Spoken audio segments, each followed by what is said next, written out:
St Elias was a prophet from the book of Kings. I've had teachers come in, our Sunday school teachers come and ask me. She said, I can't find the book of Elias. You won't find Elias under his name in the scripture. He's an Old Testament prophet. Awesome. Awesome. Awesome. Israel was being persecuted by Jezebel. And in those days, as now, they did things by her. She was vicious. And her husband Ahaz followed her. Good men do not, but evil wives. Do not follow evil wives. Good men lead. He was a wimp. He was a wimp. We need men who are men. Well, St. Elias, God called St. Elias and told him what to do. The Jews were leaving God the Father in droves, and they were beginning to worship false gods. Droves. The whole nation was beginning to turn its back on God the Father. Oh, he told Elias what to do. Finally, Elias had had it. And he called Ahaz and his wife, and he called the prophets of Baal together. And he said, let's have a test. Let's see who God is. So he said to those prophets of Baal, Jezebel's priests, build an altar, slaughter a bull, put it on the altar, and then pray to Baal, your God, to come down and consume that sacrifice. And they did. They cut it up. Looking kings, they put it on the altar, and now remember how rough. Remember, this world was not your modern world. Blood didn't bother them. They saw plenty of blood. They took care of the bull. And they prayed, Scripture says, all day. And I want to make a point with you, since we're talking about it.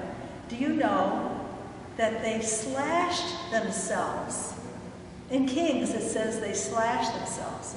I was watching TV during one of the marches in Beirut of one of the Muslim sects.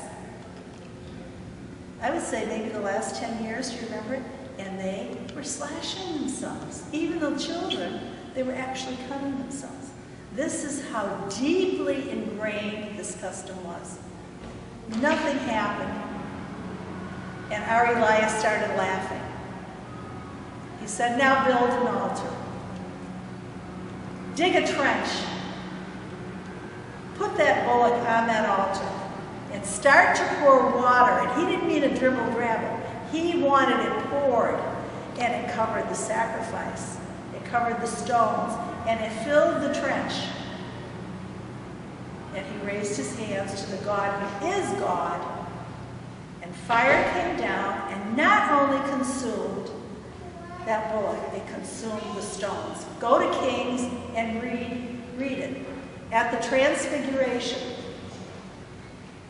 Jesus appeared with Moses and Elias. And I'm always really proud of that, because everyone knows Isaiah. When I say Isaiah, everybody knows Isaiah. But people do not know our Elias. When you need something or you're threatened, ask him. He's a powerhouse. And he said, you know what he said to Israel? And we need it today. We need it today. Who are you going to follow?